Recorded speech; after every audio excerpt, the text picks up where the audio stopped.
yeah, and storm in Cuba and technical problems and everything. But we hope that we overcame all troubles. And today's sessions will go smoothly with interesting discussions. And I encourage everybody to ask questions because, in fact, the presentations is only a small part of the research work that our professors have done. And you cannot tell about everything in few slides, in 5 7 slides. So I encourage people ask questions and find the connections with your research or with your university in order to build the cooperation projects. So how much time is it? 3 minutes left, and we will start. Yeah. Okay, thank you. You can ask questions directly, or you can write it in chat. How is it easier for you? And we will follow them up and ask after the presentations. Eduard, do you follow the YouTube chat? Yes. Okay. YouTube. So YouTube chat. Yes, YouTube chat is open, but I think we can invite other participants in our team because we have limit 100 person. That is okay. easy. So, dear colleagues, if you would like, you can invite invite your colleagues in Zoom. Maybe it is better for us for discussion. I check YouTube canal. Can you, Eduard, can you please paste and copy the link to Zoom into the chat of the YouTube channel? But I don't know how many percent. I think. Okay, let it be first in, first out. Yeah. I think it is better if all our participants spread link for colleagues and for students. Maybe it is better for our safety. Yeah. For internet safety. Yeah. So, dear colleagues, if you would like, you can invite your colleagues, your students in our Zoom. We have limit 100 person. Okay. Oh, dear colleagues, with us Dr. Bhuvaneshwari Gautman from Chennai University, India. Boo? Hello, Boo. Nice to see you. Hi. Yeah. How are you, madam? Thank you. Everything is fine. Yeah, thank you. And you? Thank you. Doing good, ma'am. Yeah. Thank you. Okay, nice to see you here. Dear Stella, did you recognize Dr. Bhuvaneshwari? You from UNIS University? Yes, I am. I'm from Brazil. Yes, I know you from Brazil, but you from UNIS. You're from UNIS University or other university? So you probably met with the Boo now on one of the conference in UNIS, right? Yes, I did. Yes, I did. How are you doing, Professor? Good evening, ma'am. Doing good. Thank you so much. Yeah. We really miss for Bhuvaneshwari, Dr. Bhuvaneshwari. Thank you, sir. Yeah. Okay, Eduard, let's start. Yes. It's 3 o'clock in Moscow, 5 o'clock in Yekaterinburg. It's 5:30 in Delhi, and it is 9 o'clock in Brasilia, and 7 o'clock in Cuba. Good morning, Cuba. Good morning, everybody. Good afternoon and good evening to people. Yeah. So today we start the second day of our conference. The day is divided into 2 sections. One will be after another. The first section is devoted to resources, consequences, and labor market. So I encourage everybody to ask the questions and to find the links to your projects or the links to your universities.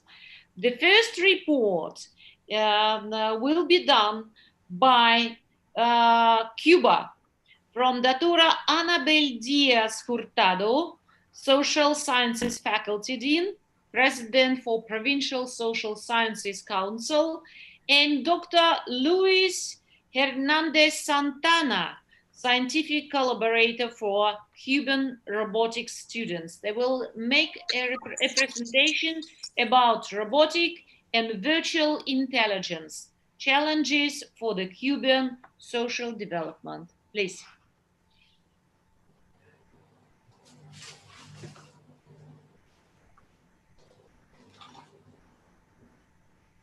Cuba?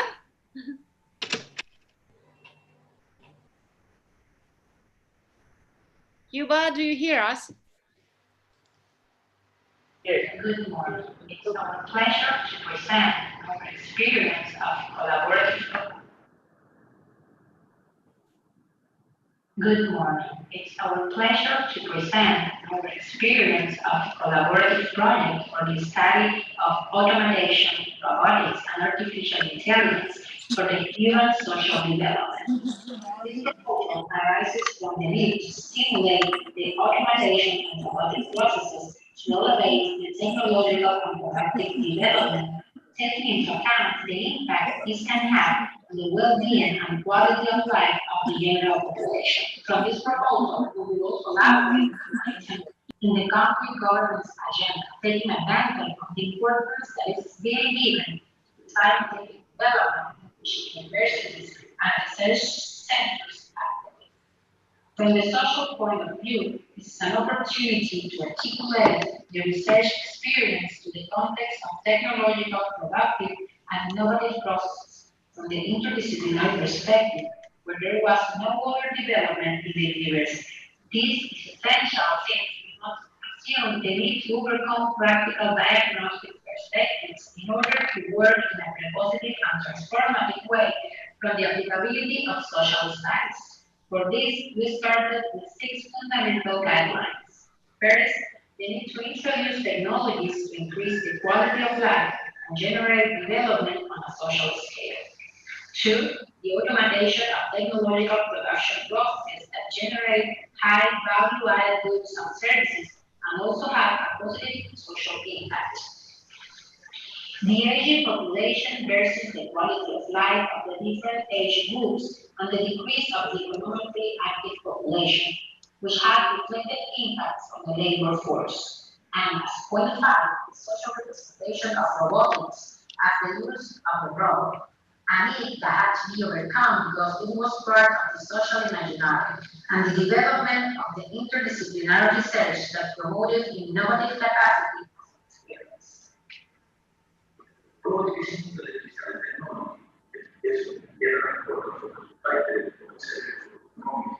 And the general this person several field schools actually is very good. We have in our country very special attention state. For example, last year we received our president in our laboratory looking for the results that we have in that topic. And after that was presented to him the national goals.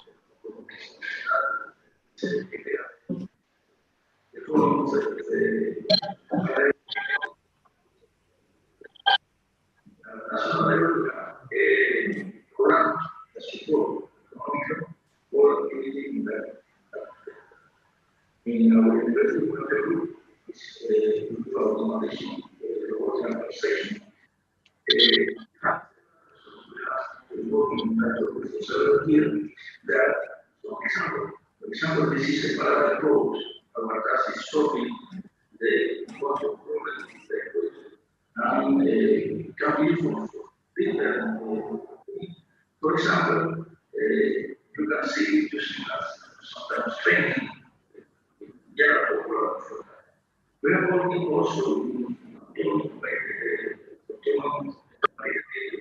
on the water, and in that case, normal chip that showing training in the same thing, the program associated with the control of the foreign electronic sector.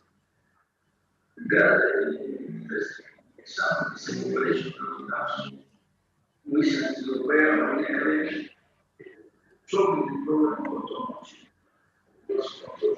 For the symbols prepared automatically and the last see that is following some points on trajectory.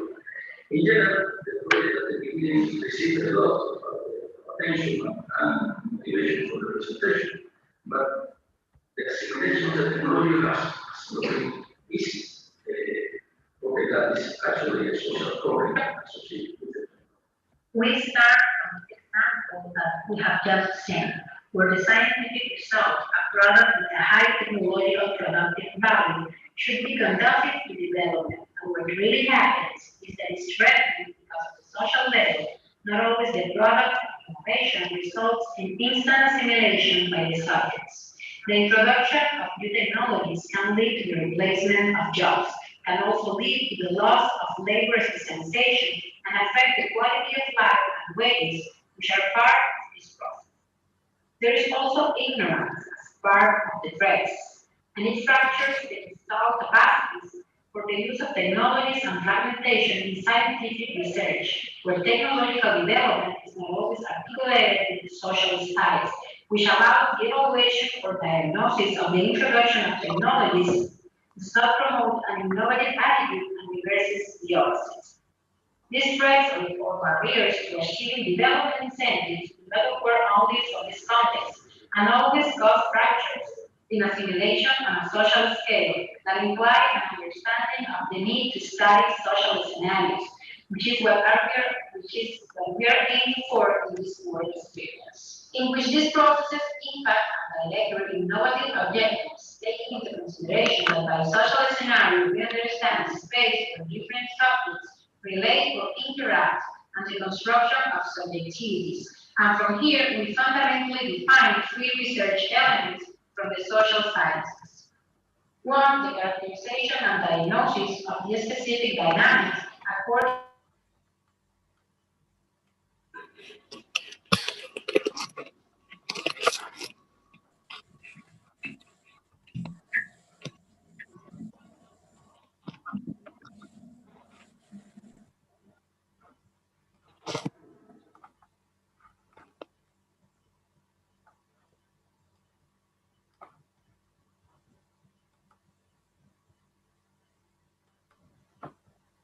There is no sound.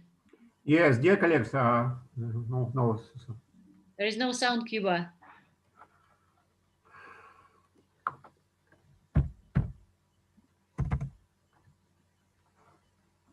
Okay. Cuba, there's no sound. Implementation of social scenarios for the introduction of results, awareness, education, and training for the use and management of new technologies and the introduction in labor practice and evaluation of efficiency, effectiveness, feasibility, and social impact according to the introduction of technological results with impact on the working and social life. So all this has a very concrete expression in a research experience that has, among its objectives, enable the development of local agricultural processes with emphasis on the production of goods and services with high added value that impact positively on producers, their families, and the community of context. Okay, for agriculture, that is an important topic. Dr. Anabel explained to us very clear. And we have technology. For example, typical drone that they imagine the processing for the decision that is technology that is easy to use for us in that case. Another type of drone is cooperation with some universities that this technology. In general, no matter the university that programs to work with the department. The Cuban agriculture have better system.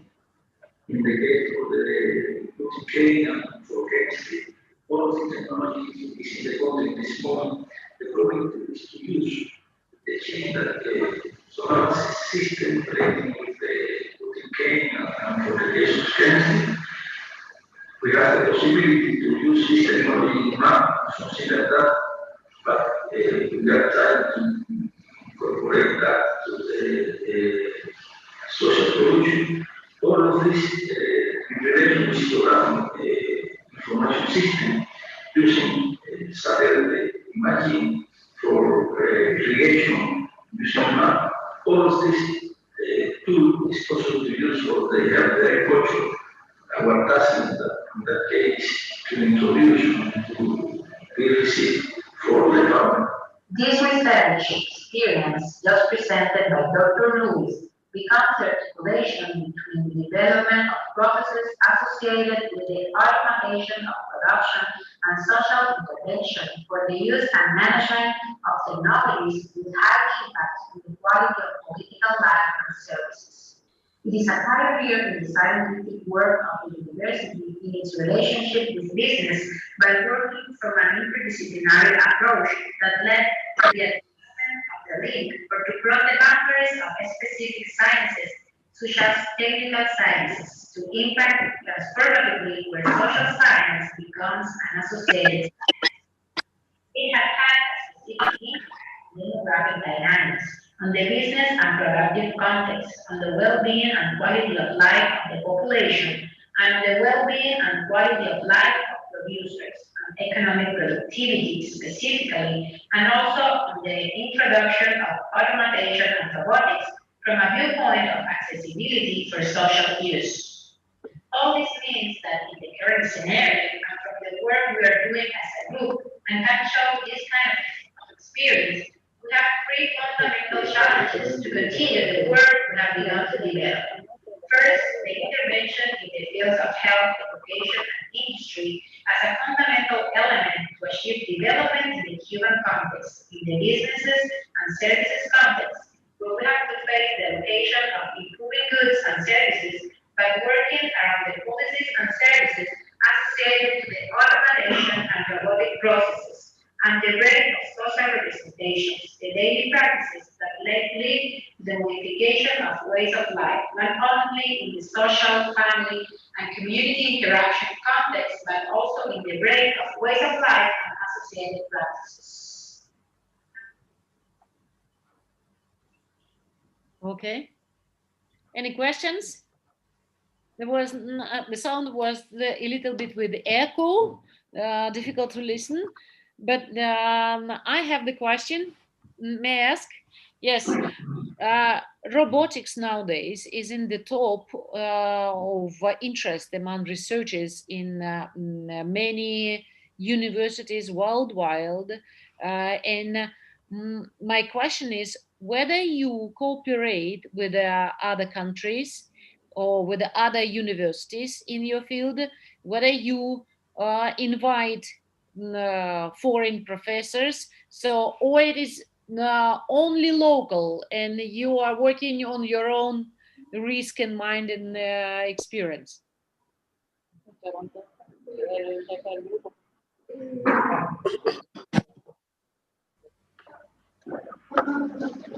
Okay, good morning, good afternoon.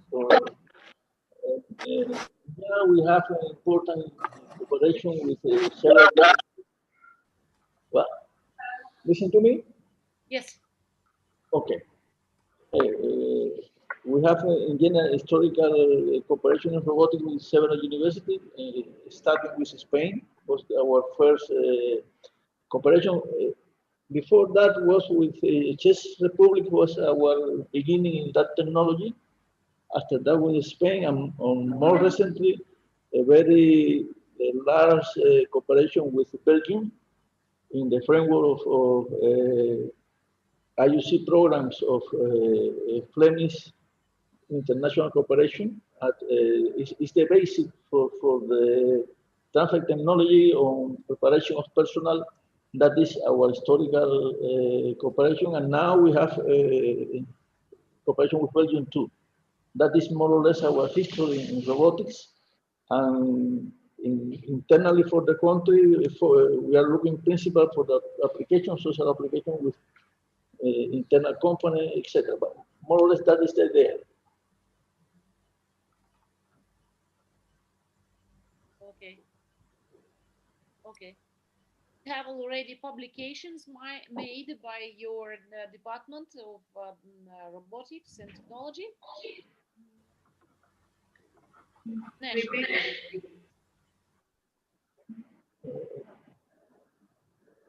Repeat, please.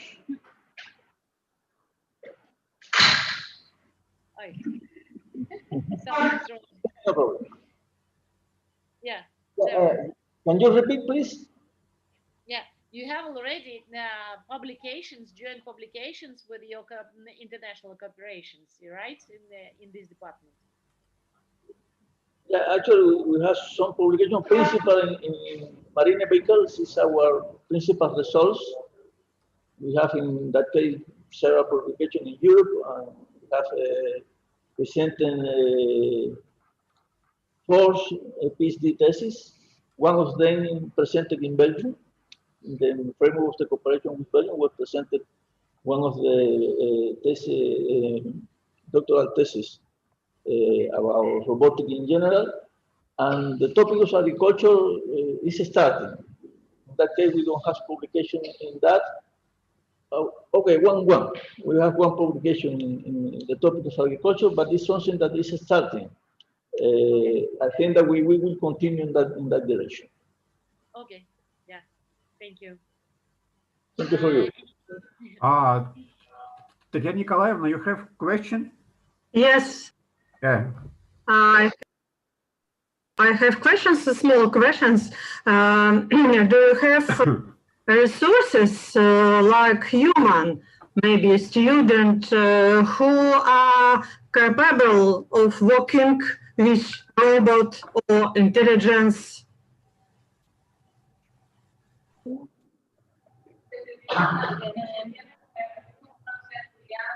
Okay. Excuse me. Yeah. In robotics, we have a group. It's a group in our department. It's a formal group that have a student in several levels, undergrad, master, PhD. In general, it's a general group that is working in that. Actually, for us, this experience working with social science is just starting. I think that will be interesting too. Dr. Anabel can explain to us about that, but I think that in the same level, have a student as a PhD, master, undergrad. In general, it's a team group. It's a team work, looking for all the possibilities that the university has. Yeah, it's something that I forgot. About cooperation, we have now important cooperation with Germany, principally in the topics of vehicles, car, principal, that's autonomous car. That is a cooperation that we have with Germany just in this moment. Thank you. Thank you. Any other questions? Okay, we will place then your film on our website in order to be able to watch it with good sound. And please mention the contact people whom we can contact and if any ideas for cooperation. And now I'm inviting also Cuban presentation, Dr.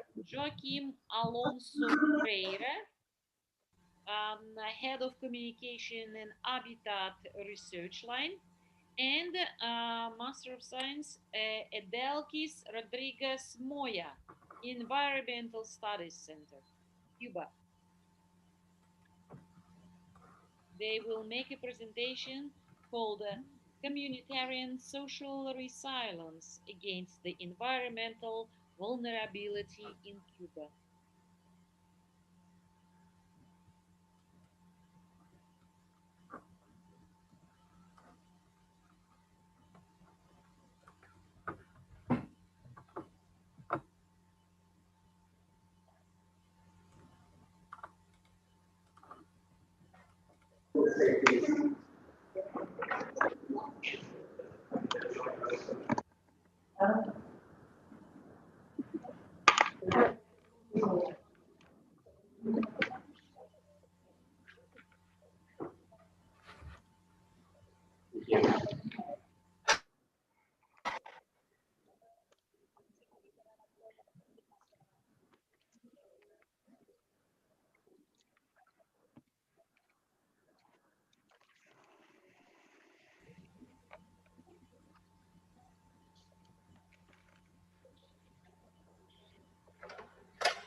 ready whenever you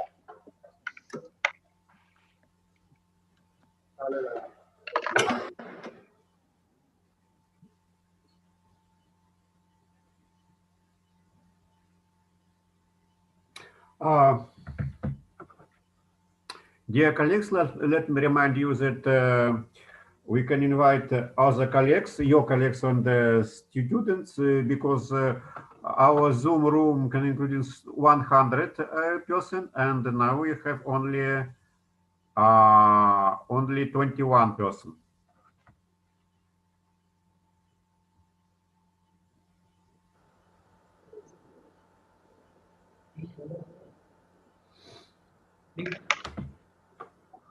Okay.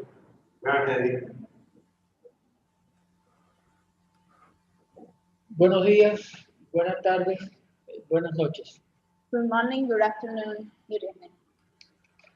El tema de la innovación socialmente orientada es un tema muy actual y muy pertinente para la sociedad cubana, por cuanto recién se ha aprobado una nueva constitución, la Constitución de la República de 2019. So the topic we're getting this morning is socially oriented innovation, which is really relevant in our insular reality because it came into force last year due to the 2019 Constitution of our Republic. Venimos de una sociedad altamente centralizada. Hemos vivido 60 años con esa alta centralización y está claro que vivir esa estructura deja determinados hábitos. So we have a highly centralized model of society, which we have been experiencing for 60 years, and this kind of centralized model of society leaves kind of hábitos. Hábitos que no orientan hacia la innovación, sino hacia el cumplimiento disciplinado de las orientaciones que se reciben de instancias superiores. So this habit doesn't lead to innovation, but to meeting the goals that are set by high instances of government. Entonces, a partir de la aprobación de la nueva Constitución, el país ha entrado en un proceso de descentralización, de autonomía municipal y, por supuesto, de innovación. So from the implementation of this new constitution, the country has been implemented a process of decentralization and establishment, which includes establishment of municipal and business autonomy. And this means that we have been increasing when it comes to innovation. Hay factores que intervienen en esto. En primer lugar, la voluntad política desde la dirección del país orientada a que las personas sean innovadoras en toda la estructura social, desde la nación hasta la localidad.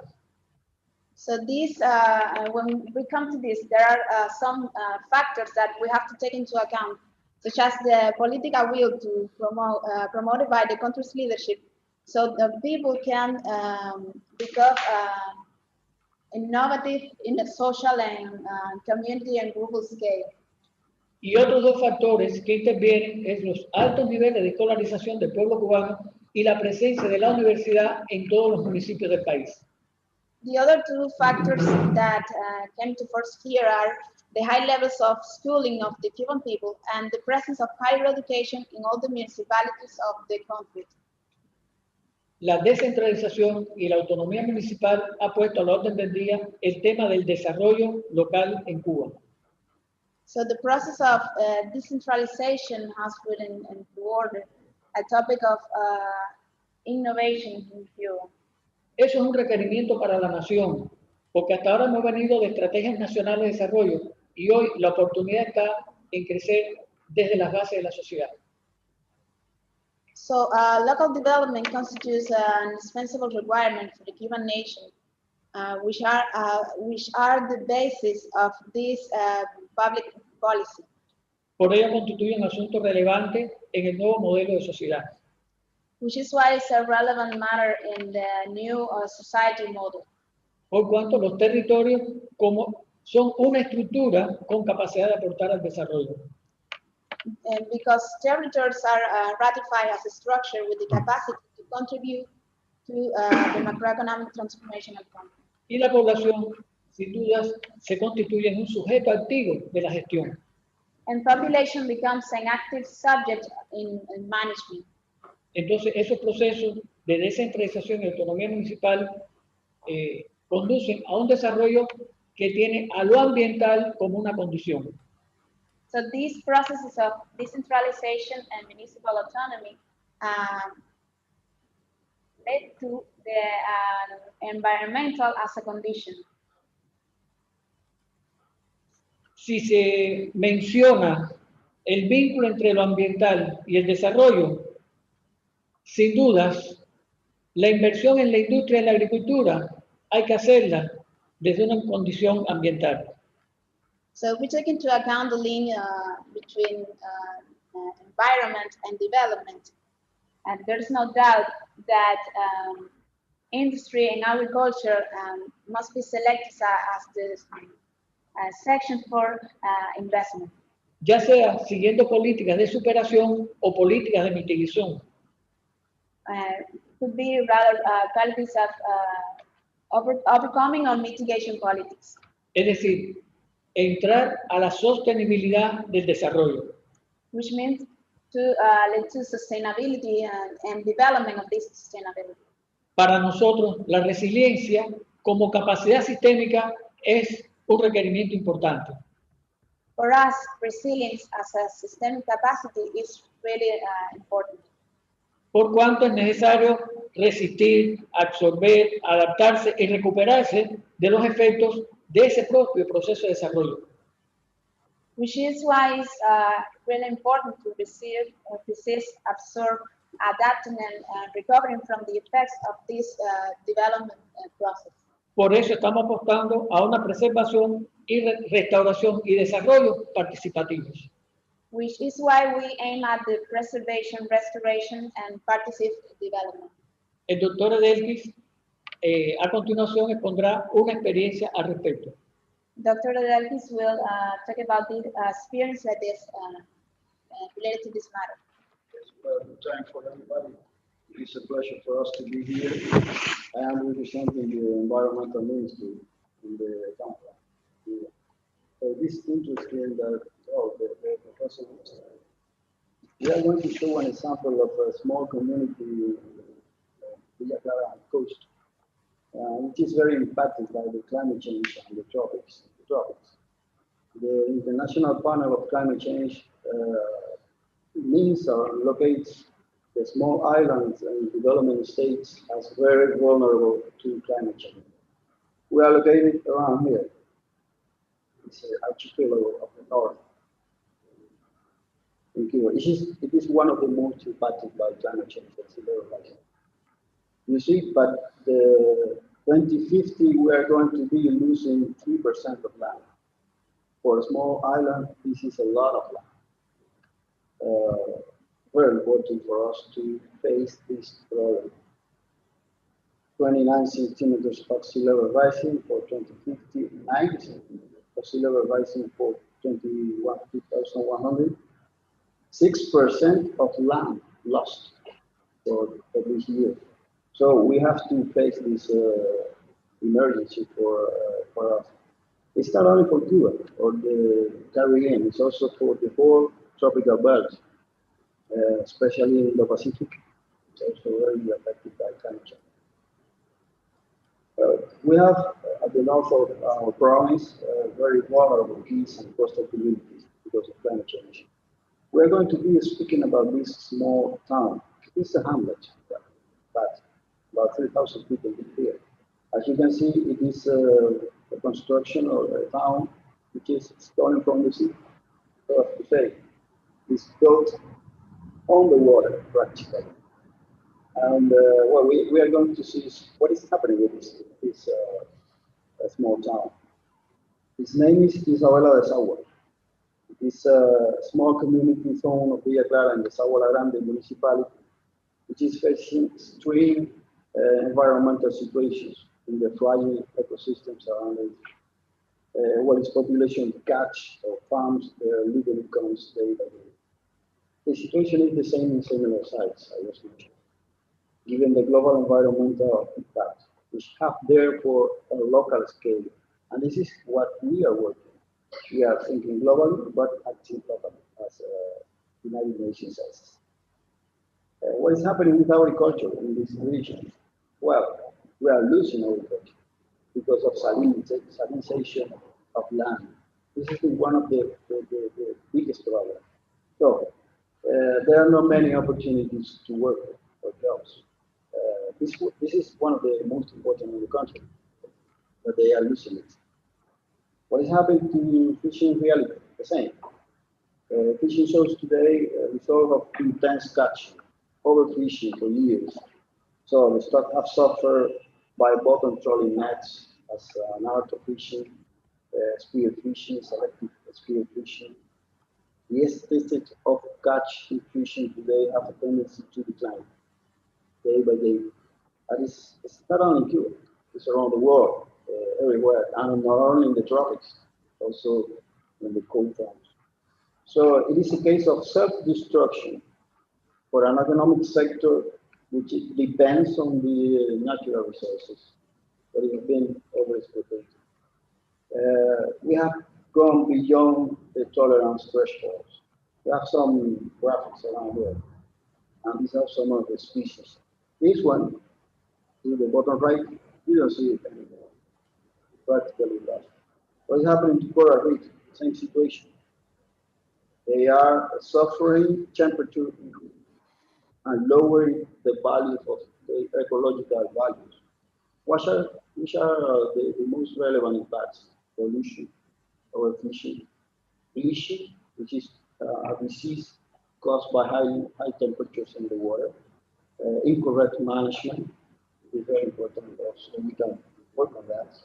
And not only corals, also mangrove of the zones are very impacted by the constant dynamics of adaptation. And this is the everyday concern for Cuba in this season. Strong weather events, increased by climate change.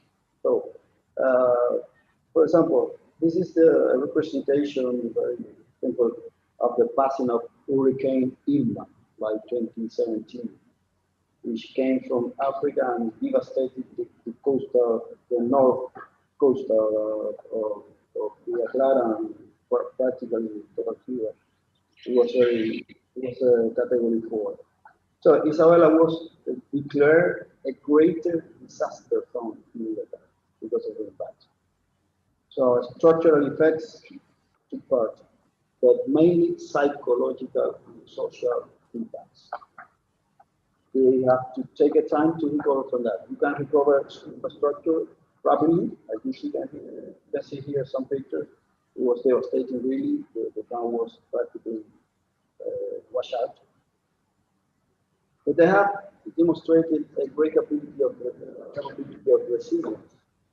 The people recover in less than a year the whole functioning of the infrastructure, connecting each other creatively for the government of the town, working. They obtain also help from many areas around. At the same, immersed and reaffirmed social leaders. Important. Sea level rising is also a concern.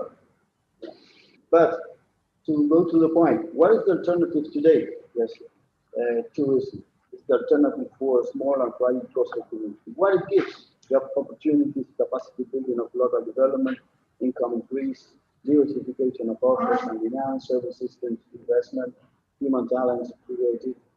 But we are thinking about a differentiated participation versus exclusion and verticalism, communitarian and nature-based tourism versus sun and beach massive design. This is what is happening in Cuba. The designs are global for concerning tourism, but this area cannot undertake this. Then what is new? What are we proposing and studying? Well, the potential to create communitarian offers based in nature tourism, connections of the everyday life as part of the touristic options, empower idiosyncrasy of local as the main value to bring and activate around it systems of communitarian services, opportunity to higher level of insertion and citizen collaboration. Positive impact in the differentiation of the participation activity so as to take advantage of the environmental opportunities, communitarian richness, and historic values around the zone.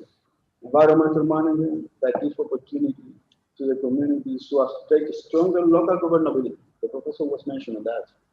It's important. A link between natural heritage and tourism. Touristic options that bring together the inhabitants of town by means of local variety services, local. Okay. And I want to finish remembering the argument of today between Professor Edward and Miguel. It is a challenge for us. What is the challenge? Induce or get social-oriented innovation in the terms of advantage knowledge for community resilience, not technology. This could be a challenge, a question. I know you're going to have a lot of questions. We got a little time. Thank you.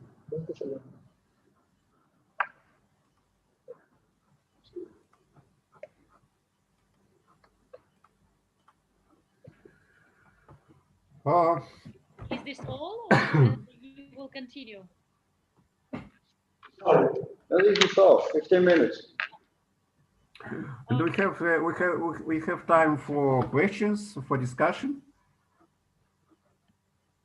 Yeah, indeed, it was very interesting to listen because, well, for people especially who live on big continents like Russia or like Brazil, to imagine the problems of small islands is really difficult because the first I thought, well, what kind of environment climate change problems could be? But then I immediately understood that you really face big environmental issues with the climate change. Thank you very much.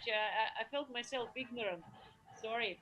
Uh, you know, uh, do you think that the mentality of people, if you judge, for instance, your generation and generation of your students, do you feel that the mentality of people is changing in Cuba? Well, I think it does. Yes. You take the time to change mentality, and mainly the mentality of the government. People adapt day by day. Maybe they don't know they are taking new capacities to adaptation. They do it normally. It is the everyday life action.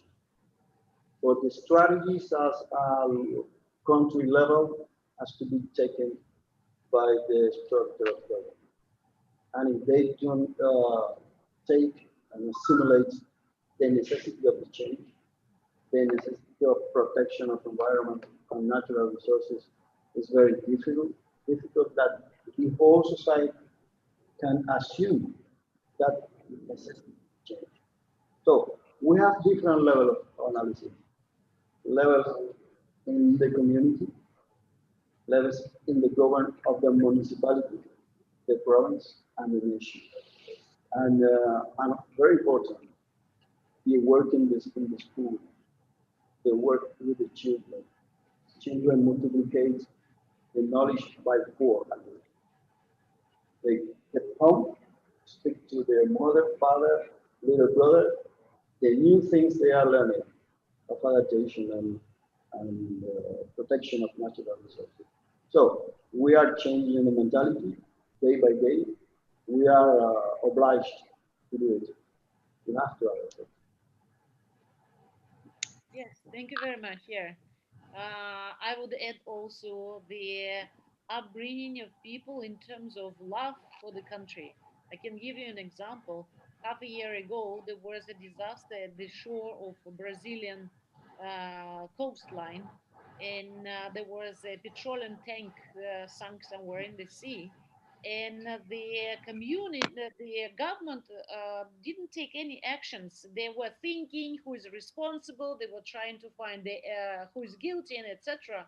While just normal people who lived at the shore, they demonstrated something like fantastic love for their community, and they got together and cleaned the whole coastline of 100 kilometers. They simply came without invitation, without anything. They came together and cleaned everything until the government was aware, like, that they need to do something. So it's a kind of absolutely the movement of the hearts of people who live there, who love their country and who love their community. So for me, it was an unbelievable example of being together. Yeah. Buddha, if I can just 2 minutes more. Okay. To set an example of this very community, Isabella. We have built a similar community 7 kilometers landing, okay, far from the sea. We have moved them, but they come back to the shore. So they are adapted and they don't want to leave the area, and they want to leave the area. So they are not waiting for the government decisions. They take their own decision, and this is where they live. This is where the idiosyncrasy is being built day by day. So they will be staying there. But we have to offer and give different opportunity of job. They are practically without any opportunity. Not fishing, not agriculture, not catches lobster, for example, is listen to. So what are they going to do? They have small keys with small dishes. They cannot only take massive tourism, hundreds and hundreds of tourism. They have to link their knowledge to the development of the area. Small scale tourism. Okay. Any other questions, please? I have questions. Thank you for your very impressional presentation. I wanted to go to Cuba. I too want to go to Cuba. Yeah. Yeah, and you know, I'm president of our National Institute of Certificate Management Consult, and our institute is a part of International Council of Institute Certificate Consult. Do you have similar structure or individual management consult that help develop or conserve natural resource or social sustainability? Yes, we have the Ministry of Environment, but not only the Ministry of Environment. I mean, there are many structures which are helping for the development and protection. We have the National Office of Normalization. We are working by the ISO norms. Okay? I mean, in quality and environmental. NEC is a Cuban norm, but taken from ISO norms. And we are implementing all that. So we have also around this and around the whole coast of Cuba, system of protected areas, marine and terrestrial also, that are working with the communities that live there and protecting national culture. So we have order. Besides, we have a national plan for adaptation to climate change. We are working on that very hard. Okay.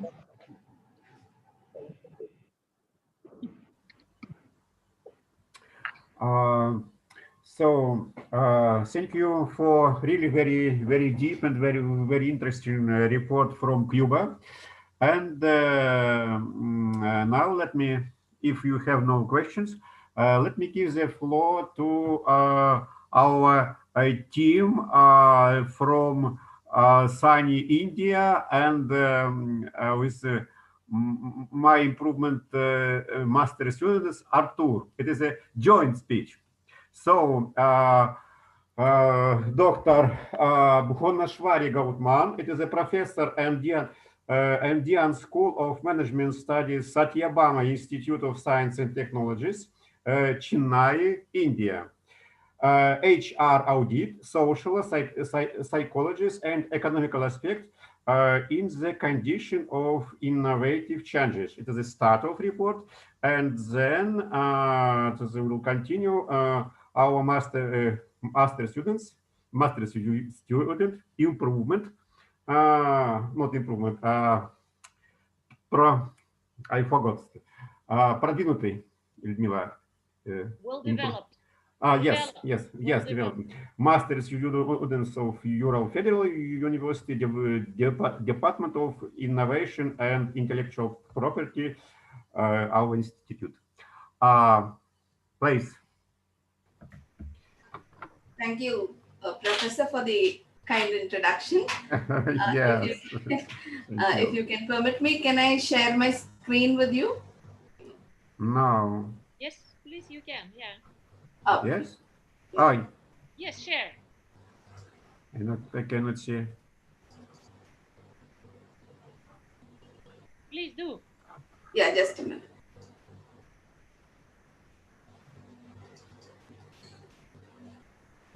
Sorry.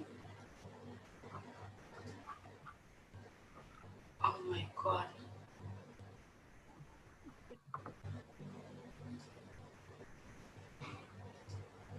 I check our Zoom, our YouTube channel.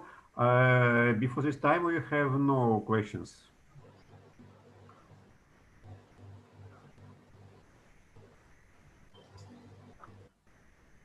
Is my screen available with you? Yep. Can you see the screen, sir? Yes, we do. No. We do see your screen. Just a second.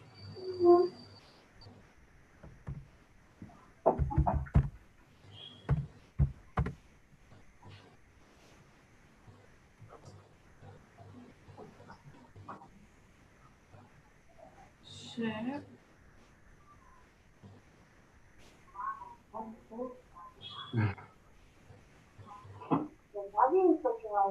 No. Oh. Just a second. I'll just share it with you. Make it bigger.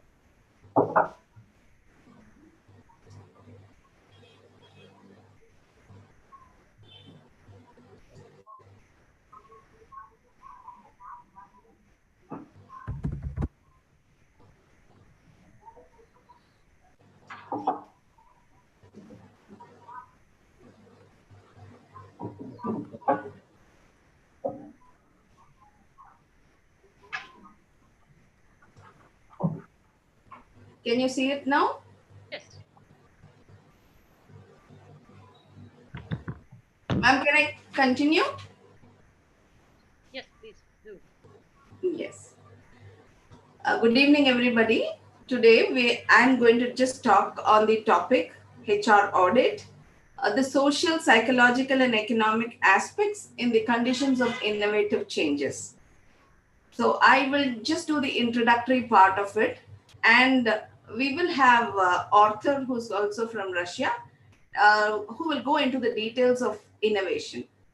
So to start with, I will talk about HR audit, and we call HR audit, or it is usually the human resource audit, a comprehensive method for objective and systematic verification of the HR practices which are usually followed in organizations. That is, you document the HR practices, the policies, and the procedures which are prevalent for the HR system of the organization. Why is that we are very worried about audit? Because audit is an effective means to identify the need for improvement. Yes, sir. Can you hear me? Tapert seu pai, não? Tá perto do seu pai, não?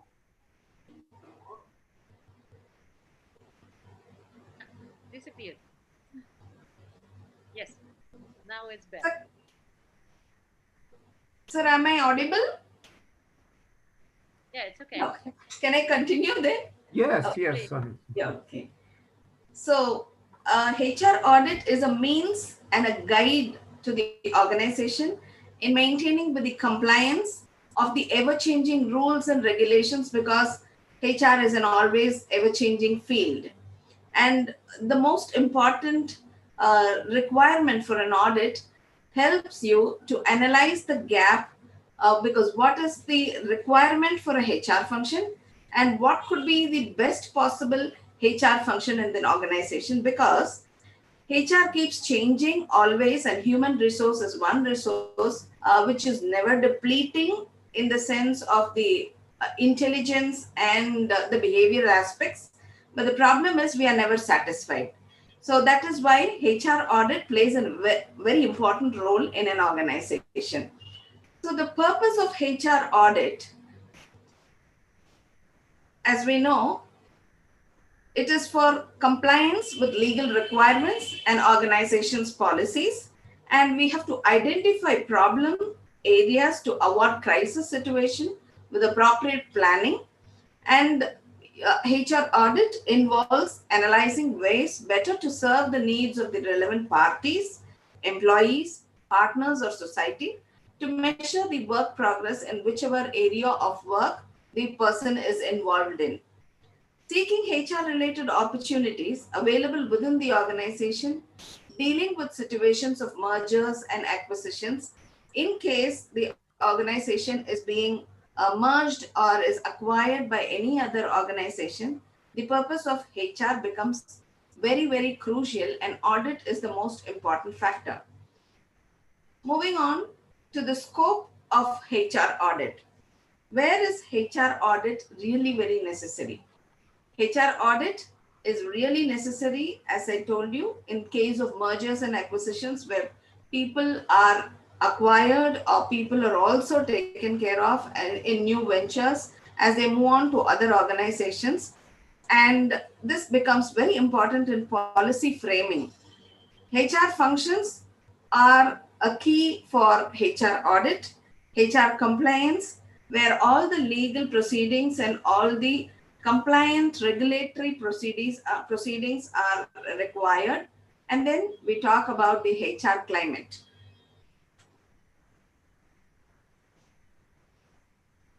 The area of HR audit, as mentioned, in all the functions of human resource management, in all the compliance, in legal and regulatory measures, the HR climate, and corporate strategies.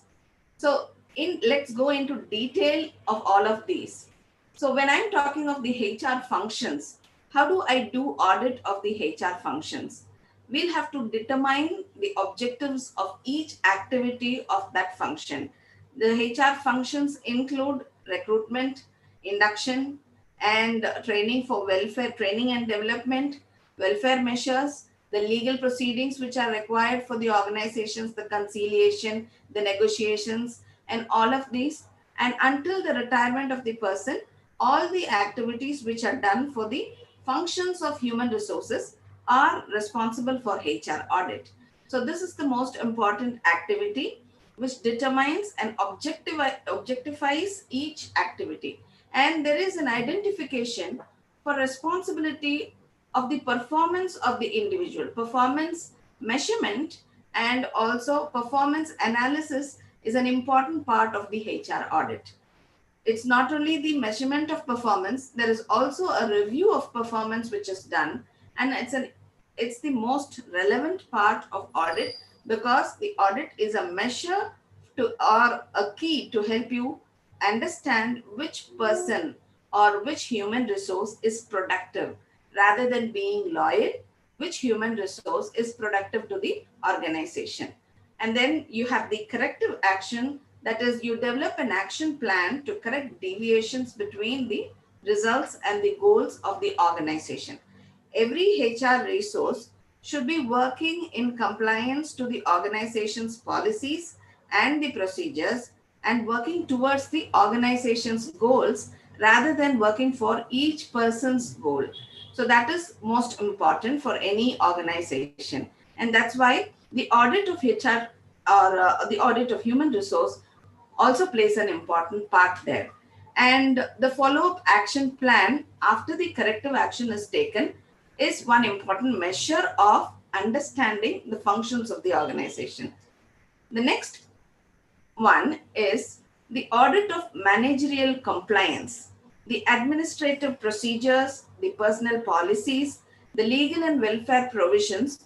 All of these are very important managerial compliant methods in which any organization has a system to work. So this is all these policies, procedures, and welfare measures form the legal or form the system for the organization. When you call an organization perfect or standard which it follows, then it means that all the compliances are in place. So audit of the compliance procedures is very, very important, because you know whether there is a deviation in the administrative methods which are followed in an organization only if you understand the managerial policies and procedures. The next one is the audit of human resource climate. By means of climate, I mean to talk about the culture which is prevalent in the organization. So the culture of employee motivation, the morale of the employees, job satisfaction of each employee in the organization, or job dissatisfaction which may result in absenteeism, the safety and security procedures which are followed, the safety records which are used, and the employee welfare measures. All of these are called the HR climate. So if you have to understand that whether all the welfare measures and the required legal proceedings are to be followed in an organization, audit is one important and relevant tool. The next one is audit of corporate strategy. So corporate strategy is very important. When we talk of strategies, strategies play a very important role in all the functions of the organization or in all the domains of the organization. Strategies are important in financing, strategies are important for marketing, and strategies are important for operations of an organization.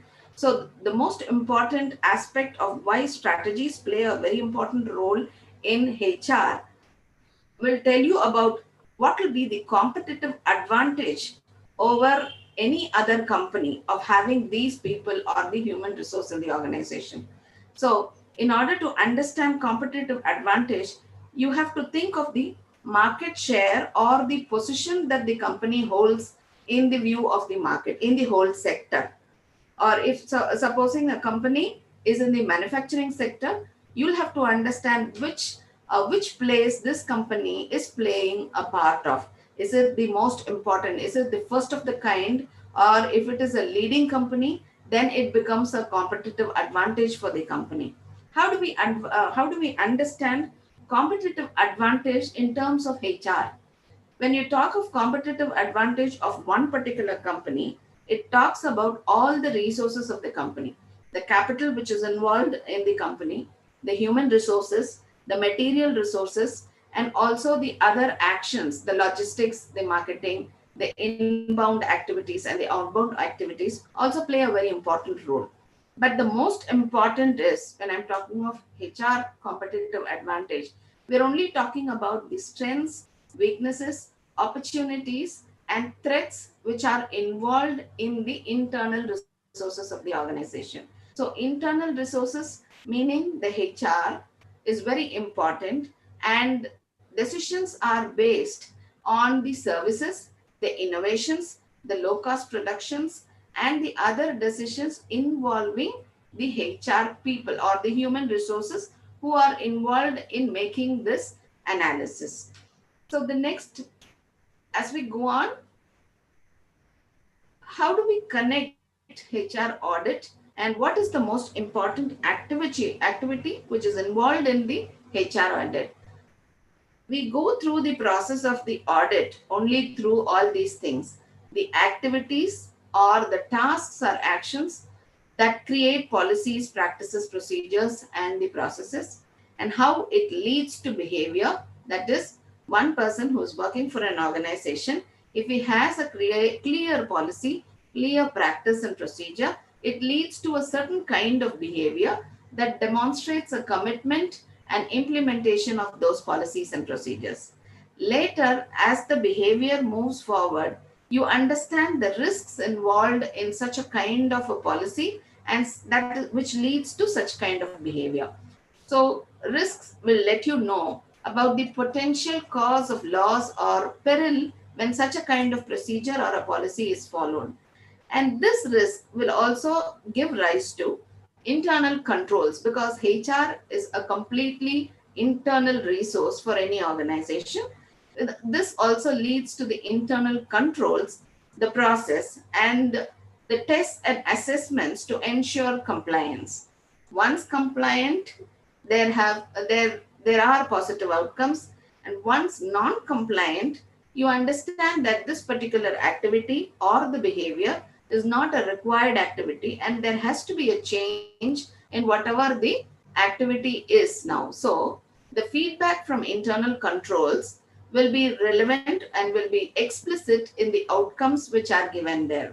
That is, it can be qualitative outcomes and it can also be quantitative results of the HR management and employment practices. And this can also, in turn, as a feedback, turn the activities or give rise to new activities, or make smaller changes which can result in good behavior, or it can result in better understanding of all the people and the work procedure for the organization.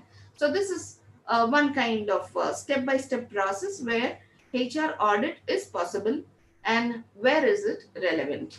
So the next slide talks to you about 3 different areas where HR audit is really very important. So when you talk about corporate HR, the strategic part is really important. And for any other organization has an operation. And so HR functions in all operational methods are really very important. And the most important is the administrative part which the HR has to play. The administration has to decide on the HR audit, and then it moves on to the operational level, and then it moves on to the strategic planning or the strategic rules that the organization has to give importance to. For example, if I talk about administrative procedures, if an audit has to be conducted in an administrative procedure, it has to be measurable and it has to be verifiable. Any audit should be given in objective terms, or it should be given in clear measures in numbers or quantitative terms. That is, if you use 100 people for a particular task, you will be receiving a break-even, or this will involve this much cost. It will involve a unit cost of $100, and it might give you a result of $100 more as profits. So this will all be quantifiable. So administration will take care of all the objective measures which are verifiable, and they will understand the current state of function. While you understand the objective measures, you'll also have to keep in mind that the legal requirements, the regulatory measures, and the professional standards which are required for an organization have to be met. And also, while in administration, the employee files, records, registers, and information of each employee has to be clearly met. And the reviews of the HR information system will be an example of HR audit, because it will give you all the details of what the functions of HR are for that particular organization. So when you come to the operational terms, the operations or the procedures or the manufacturing or whatever is happening inside the organization will have to be aligned with the HR goals to corporate strategies and goals. So whatever the organization's operations are should be in alignment with the HR operations also. And it is very important that HR audit is done on the operational level, because it improves the professional image of the HR department, and it also clarifies, gives you a clear understanding of what you should do, and also what one department or the HR of the particular department should not do. So that is more important when you describe the duties and responsibilities, and you also find critical solutions for the problems which are recurring or which are rising due to low productivity of the organization or the people working for the organization. And it also helps to encourage great responsibility and professionalism amongst the members of the HR department and all other employees of the organization. And it also stimulates identity and alignment of HR policies and practices within the company. The name of the company or the brand which is letting you know will always reflect on the kind of people who are working for the company. So it is one kind of building the image or the brand of the company. And when you talk of operations, the most important is we are worried about the standard operating procedures just to minimize the cost. And here, as operations in HR audit, we are worried about reducing the HR costs through encouraging functions and more effective forecasting and planning of what will be required as HR for the organization. As we move on furthermore, it is more important to build the organization with the kind of resource which is available with us. That is, with the kind of resource or the employee resource which is available. So it identifies the HR department contributions to the company and makes the HR functions business driven and always reveals ways to strengthen its impact and on achieving company's results. So any organization should have its functions working towards a common goal. So the HR goals, individual HR goals, and the strategic HR goals should be in alignment with the company's goals, which are objective in nature, and all the information needed for strategic planning should be given through the HR audit. Moving further, this is how we usually process the HR audit. So when a HR audit is in compliance, we understand the focus. We try to find out where the focus area is and which leads to behavior. We understand what are the protocols for a behavior of a particular person in a particular manner. If a policy is understood and well taken, the employee behaves in a certain manner. But if the policy is underrated and if it is not taken well by the employees, the behavior of the employee is going to be in a different or a deviant manner. So then you set a benchmark, you understand or establish a base of how this area of HR should be dealt with. And then there is improvement and also involvement of the people who are involved in making the policies and the people who are also using these policies. In case there is a deviation, then a corrective action is suggested, and this will lead to compliance and also requiring excellence for that particular company. And then there is a review process or a feedback process for any processing activity. So even for an audit process, there is a feedback done, and this objective feedback will track the results and adjust all the findings which are come out of the particular audit and make it possible for the HR functions to involve whatever has been found as a deviation and to take a corrective action. In case the deviation is not to be corrected or is difficult to be practiced, the deviation can be removed and a new practice can be followed for the organization. So this is why HR audit is an important function for any organization, and it is now more relevant for any organization to make it bigger because innovation plays a very important role in all the organizations now. And HR function is directly related to the innovative or the strategic functions, and how innovation is going to be taken forward in the HR function will be now taken care of by my colleague, Andrew Arthur.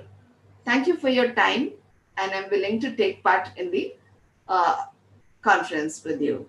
Thank you. Thank you, Dr. Bhuvaneshwari. So, Arthur, please continue. Okay, thank you, sir. But I have Yes. a question after.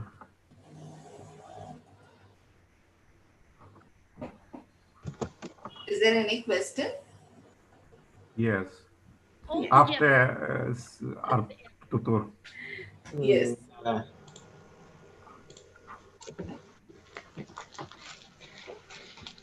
The economic development of an organization largely depends on the effective use of both external and internal resources, including human resources. At the same time, the organization needs to evaluate not only the quality of staff work, but also the effectiveness of its own management procedures, which led to the need for HR audit. What is innovation? Innovation may be defined as exploiting new ideas leading to the creation of a new product, process, or service. It is not just the innovation of a new idea that is important, it is actually bringing it to market, putting into practice and exploiting it in a manner that leads to the new products, services, or systems that add value or improve quality. It possibly involves technological transformation and management restructuring. Innovation also means exploiting modern technology and employing out of the box thinking to generate new value and to bring about significant changes in society. Why innovation is important? The conclusion is that the importance of innovation is increasing and increasing significantly. In the current day economic scenario, innovativeness has become a major factor in influencing strategic planning. It has been acknowledged that innovation leads to wealth creation, even though efficiency is essential for business success in the long run, it cannot sustain business growth. Today we need innovators more than at any time before. Every organization and business feeling the impact of globalization, migration, technological and knowledge revolution, and climate change issues. Innovation will bring added value and widen the employment base. So for long-term success, it's necessary to update the human potential. HR management, an important factor of modern management as the role of the human factor in production is ever increasing. Business sometimes not only diversifies production, but renews, changes human resources. In addition, HR audit can ensure economic effect. So, HR management, an important factor of modern management as the role of the human factor in production is ever increasing. How to understand the HR audit? Delineation. Analysis and evaluation of the organization structural and human resources structure, its development strategy, and selected goals. Kibanova, management tools that allows you to solve problems in the field of labor relations. Fyodorova, the process of collecting and analyzing information about staff activities in order to find ways to further improve the professional activities of employees. Generally, firstly, HR audit is an analysis of human factors in business or production. Secondly, it is a process that aims to improve the quality of the organization's work in economic terms. HR audit makes it possible sorry, to identify ways to improve the efficiency of the use of labor resources, and this largely depends on the financial results and economic potential of the entire organization. The HR audit structure includes 1. Analysis of the function. For example, design literature, clear for all section. 2. Analysis for the structure of divisions. For example, duplication or function, etc. 3. Analysis of interaction with the organization's divisions. For example, the presence of duplicate functions, etc. 4. Analysis of human resources. For example, the number of employees of different age groups and different professions in accordance with the requirements of the organization, experience, presence of specialized education. 5. Organization and psychological diagnostics. Dominations, conditions, confidence, excitedness, compliance, etc. 7. Analysis of service discipline and methods of its regulation. Warning, remark, reprimand, and dismissal. 8. Honorable mention, results and achievements. And 9. Economic analysis. For example, analysis of documents regulating bonuses and other payments. One example of an HR audit is the team. Team, being a highly organized group, is surely to the perfect structure. Here you can see its criteria.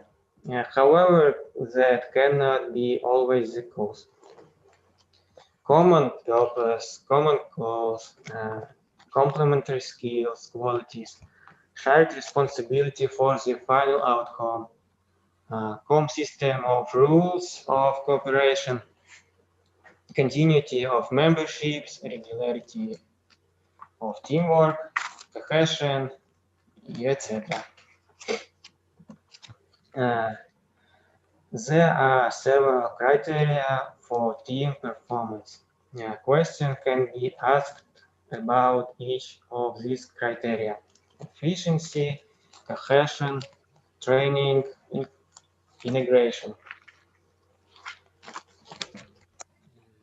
In addition, you can see some questions to be answered by a work group to become a team.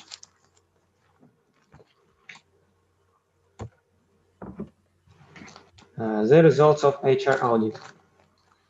Information: the main issues related to human resource management in the organization. Recommendation for saving financial costs for human resource management. Recommendation for optimizing the structure in terms of eliminating duplication of function in individual sections, which a possible reduction in the number of staff. Recommendations for improving efficiency in the use of existing staff.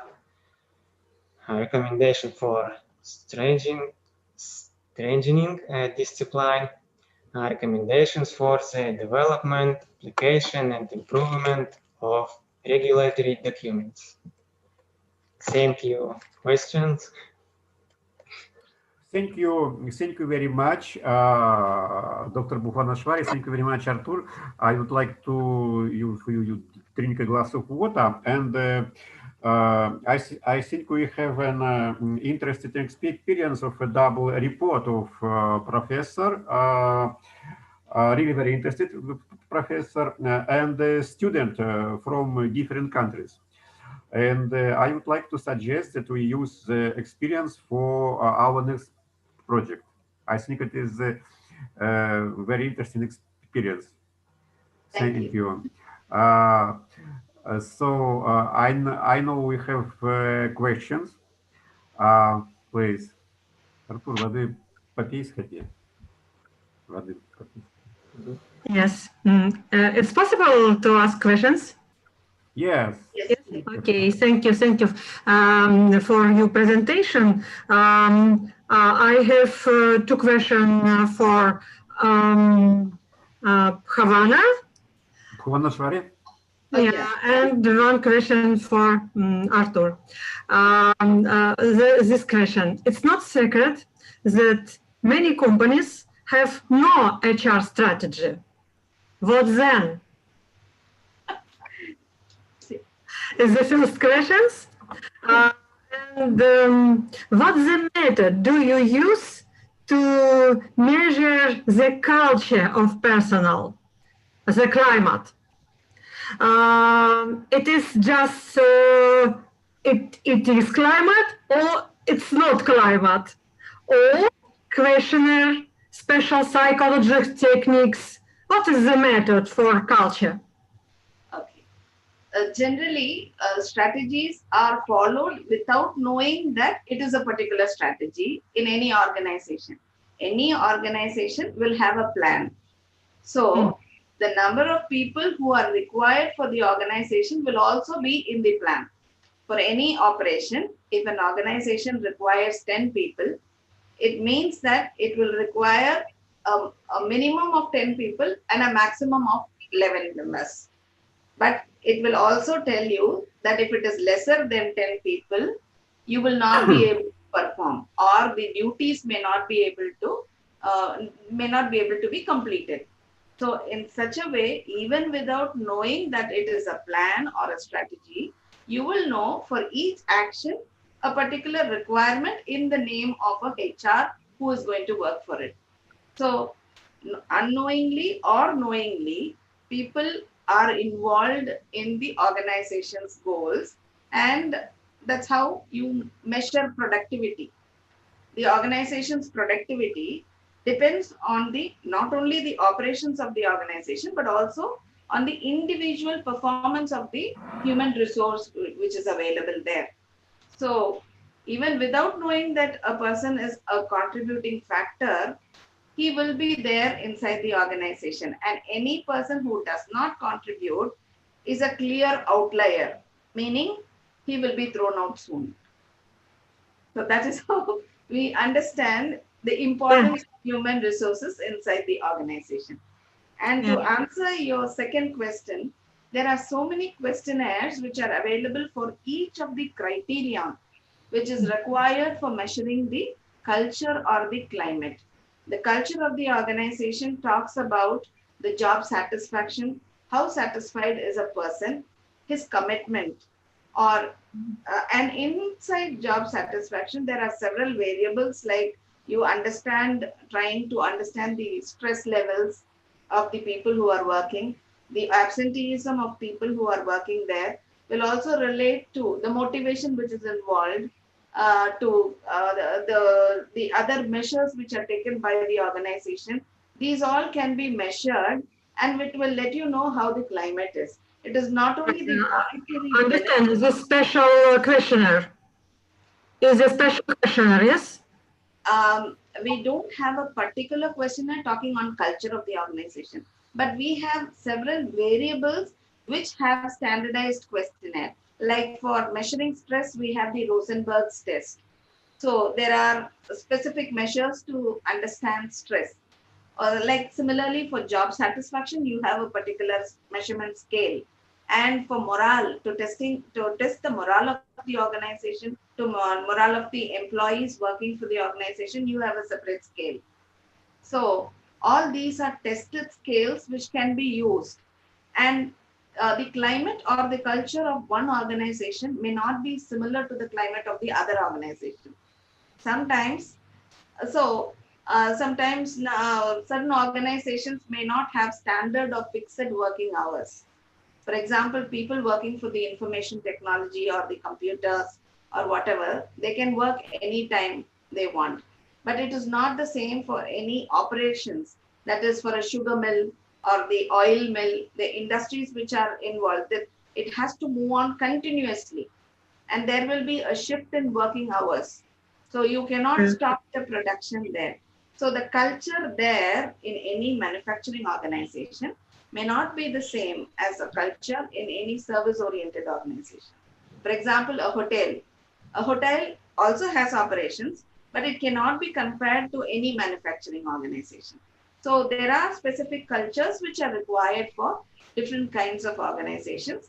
And we will have to make up or find innovative methods to make these organizations work. And the best example is how we are exposed to COVID now. And the hotel and the tourism industry is now in a standstill. So now we have to change the culture of work for all those people. We still have to have tourism working. We still have to have them jobs. Those people need to make, or they have to take up innovative methods in their HR practices to make them productive and also increase the economic development, or it will significantly give an impact on the economic culture or the economic policies which have to be altered for these people. So climate and the culture talks about the welfare of the employees, and we have separate scales and measurement tools which can be clubbed together according to which variable is important for the organization. So if one organization doesn't have people who are with stress, let's not measure stress there. So that's how it works. Hope I've answered your question. Yeah. And my last question, maybe Artur, maybe you. What is the difference between regular personal audit and audit in context of innovation change? Можно на русском? Yes. Yeah, I will translate it. В чем разница между обычным аудитом персонала и аудитом в условиях инноваций, как вот у вас заявлено в названии, что это аудит в условиях инновационных изменений? В чем разница? По сути, то, что вы рассказали, как бы нет ощущения, что это именно в условиях инновационных изменений. Обычный кадровый аудит. Так, ну вот как ранее я сказал, инновации – это вот что-то новое, то есть новшества. Они, допустим, вносят какие-то изменения, либо те же даже самые новшества в организации, либо в структуру организаций. Вот. А сам кадровый аудит при этом может помочь выявить направления, которые повысить эффективность использования трудовых ресурсов. Артур, извините, давайте время для перевода, пожалуйста. Да. They indeed conduct the innovation audit in order to check whether there is a place for innovations in the organization. Можно? Так, и вот от всего этого, в принципе, может зависеть весь экономический потенциал организации, в которую эти инновации входят. Вот. Но аудит – это оценка, то есть в данном случае отличие в том, что мы просто блок инноваций включаем в аудит. И готовность к изменениям. Потому что include a chapter in your audit process a chapter devoted to innovations. И готовность к изменениям. Да, просто вот изменения, ну вот как говорит Эдуард Викторович, допустим, персонал, он может быть не готов к этим изменениям. А как мы знаем, HR-аудит, это ведь не только, ну, он не только выявляет экономические проблемы, но еще и социального характера, и психологического. Поэтому переведите. That the personnel of the organization is not ready for audit or for innovations. But that is why we investigate with our techniques whether they have the place and the possibility to innovate. То есть мы включаем блок готовности к инновациям, правильно я понимаю? Да. Do I understand correctly that we include the block of readiness for innovation into the process, the complete process of audit? Yes? Yes. Yes. Right. Thank you. Yeah, I have a question as well. So, yeah, yeah, Eduard, don't be afraid. Yeah. No problem. Yeah, in my life, I was on both sides. On the side of those who were audited, and on the side of those who audited. Yeah, and I would say to you that when you are audited, you are thinking about, my God, how many papers I need to create in order to show, to demonstrate, to prove, and etc.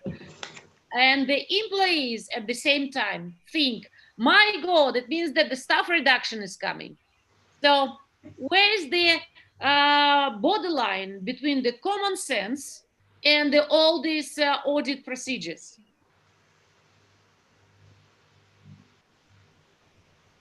It is a question for Dr. Bhuvaneshwari. Okay. Yeah. So HR or the people are also resources of the organization. And this is one resource which we think depletes by time. But this is one resource which does not only take in intelligence as an important component, but it also involves behavior as an important component. That is why this HR is a complicated resource. So when we have to understand HR properly, we also understand in one word that HR is directly proportional to the productivity for the organization. So in case you say that an organization is successful, it means its people, those who are working for it, are really good, and that's why it has become successful. So it is directly proportional to the HR who is there, all the human resource who are working for the organization. But when you have to draw a line, the culture plays an important role. That is where we understand what makes each person really very important for the organization. What makes each person own himself, or is the brand which that person has, the image that the person can do or can build for the organization. Supposing the person is able to associate himself with the name of the organization, that is a success for the organization. So not all the people will be able to work in a conscientious manner. Not all the people are conscientious. So the problem is for the HR manager to develop a platform where the importance of each person has to be felt, and the important component of his delivery. Not all people may be really intelligent. Not all people may be really hardworking. So it is the component which is more important. It is very important for the HR manager to find out talent of each of the persons and give him the right opportunity to exhibit his talent. So rather than the employee being targeted or audited, as you say, the auditor, that is the employer, has more significance in the terms of HR audit.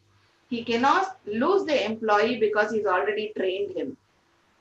And he cannot recruit an employee and spend on training more.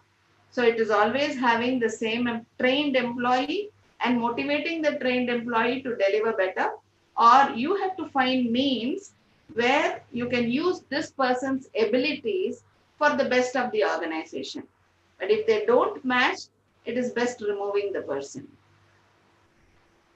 But that is the last option. You can't do it as any other resource of the organization. We do not recommend that in India. But unfortunately, it is being done. Okay. Do I answer the question? Yeah. I think it's a serious question, actually. It's also a question of how well are universities connected to the real practice. Yes. Because it is so much oriented on humans science that you cannot work only with theoretical basis. You for sure need to do work together with the real business, real people, real employees and employees. And that is not easy. Yes. Thank you. Thank you. Thank you. Thank you very much. Really very interesting. It is human resource audit is really not very easy question. And dear colleagues, now it is time to switch from India and Russia to switch to Rio de Janeiro. And let me introduce our colleague from Rio de Janeiro, Dr. Rosa Lidice de Moraes Valim, with a speech, with a report about social technology modeling for slime trichinaria with participatory observation as a methodological approach. Very interesting about Rio. Please, Rosa Lidice de Moraes Valim. So, thank you so much. Can you all hear me well? Okay, so let me share my presentation.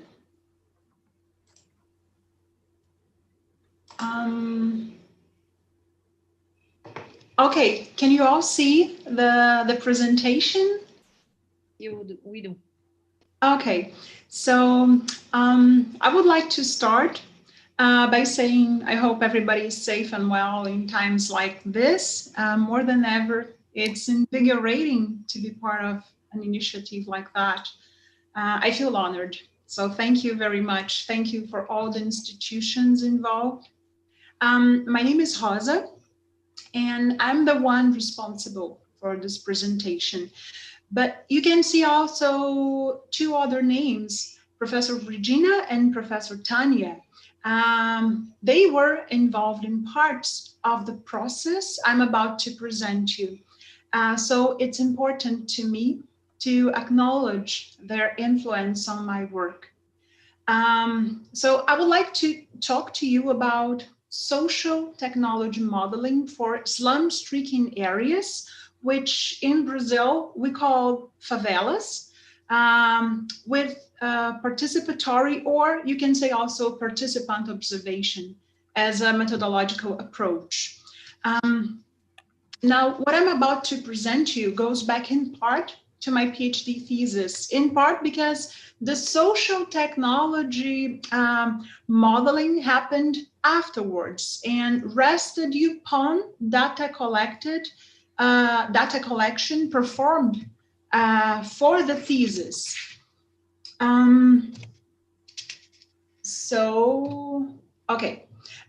The data, as well as the social technology modeling implemented afterwards, took place in a favela of Rio de Janeiro called Vila Canoas. Very interesting stories relies underneath the establishment of this Islam settlement, but this is a story for another time.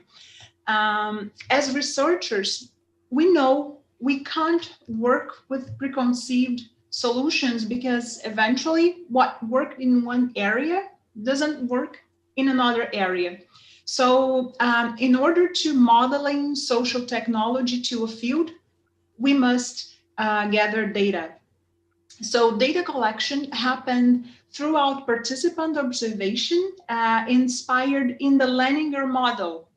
And although this model is from '85, its structure as well as its flexibility seduced me. Vila Canoas is very peculiar in terms of area. It has 2.2 acres. For reference, Rocinha is right beside. Maybe some of you heard about Rocinha, which is a huge favela in Rio. Rocinha has 95 acres, and Vila Canoas, for instance, is only 2.2. An interesting fact about Vila Canoas is that it's long and narrow because of the topography, as you can see in the map of the top of the slide. The number of constructions in Vila Canoas soared in only 7 years. The area is already swollen, but people are still arriving for several reasons. So Vila Canoas started going up due to limitations regarding topography, as I mentioned before. This picture shows the entrance of Vila Canoas. It's written, "Welcome to Vila Canoas" at the tile mosaic. And although we can see a Brazilian flag in the back of the picture with the inscription Copa 2014, that refers to the World Cup of 2014, this picture was taken in 2018. There are many Brazilian flags painted, spread all over the area. This is very interesting and symbolical. You must know that Vila Canoas is filled with colorful graffitis. A local NGO holds an annual event to bring more color to the area. Although the event happens once a year, we can still find remains of old graffitis. So observing implies willingness to listen, to hear, and to see. It implies making use of the senses. We can observe everything all the time, and that's why we must limit and define our objectives with precision. Therefore, by doing so, we can glance fragments of the social structure within the practices. We must be realistic and recognize that researcher, while observing, authors, even though a little, the surrounding objects of the observation, but this is okay, it's inevitable. And as well as the observer authors the environment, he or she starts to be authored by his or her traditions, feelings, motivations, and intimacy is spread in subjective layers. But it's mandatory to be very aware of the ethical boundaries while performing the observation. Vila Canoas is a very intense space. Lots of houses, narrow paths, and colorful houses in a very small space. So it was more than ever very important to establish the objectives of the observation, as well as a specific number of hours to do so. Otherwise, it would be a lot to anyone's memory. So once in the field, guided by Luki and Andrew, I needed to understand, one, my level of participation, two, understand how to explain my role and purpose of the research I was conducting to the locals, three, ponder about how the data collected during observation would support the following steps of the field work, thesis, and future projects. And also, guided by White, I knew I shouldn't be or go unescorted to the area. Otherwise, among other things, I would be disrespectful to the inhabitants. Here is wearing a blue t-shirt, the lady from Vila Canoas who escorted me. And you can see also Professor Regina with a yellow blouse during one of the observations. Well, I had a lot of theoretical knowledge about the territory, and in order to understand the tacit relations, I had to strip myself from preconceived ideas while during participant observation. So as I mentioned, I followed Leninger's model, which suggests observation should be divided in 4 parts. Phase 1, primary or initial observation. Phase 2, initial observation with some participation. Phase 3, participation with some observation. And phase 4, reflective or meditative observation. One interesting thing regarding the observation, I went there with a notepad in my bag, but I didn't find a proper moment at first to take the notepad and start taking notes. And then I realized it was too late for that. I felt afterwards, if I did, I would interfere with the flow. In this model proposed by Leninger, the data collected during the first 3 phases were read and then analyzed. And to do that, I did get inspired by Bardin and his float reading technique. So by reading, or actually float reading, I was able to analyze the content of the 3 first phases. And so I found categories to structure the writing of the 4th phase, called reflective or meditative observation. The data contained in this 4 phases, the data contained in this 4th phase supported the development of further levels of my thesis and also the social technology modeling for the area. When I say social technology, I'm referring to a set of transformative techniques and methodologies developed and or applied in the interaction with the population and appropriated by it, which represents solutions for social inclusion and improvement of living conditions. So data collected during participant observation suggested, among other things, that the inhabitants of the community were eager to participate in local events. They were eager to interact and learn. So we decided to organize a cycle of speeches to spread relevant information about several topics: law, health, social assistance matters, and children's education.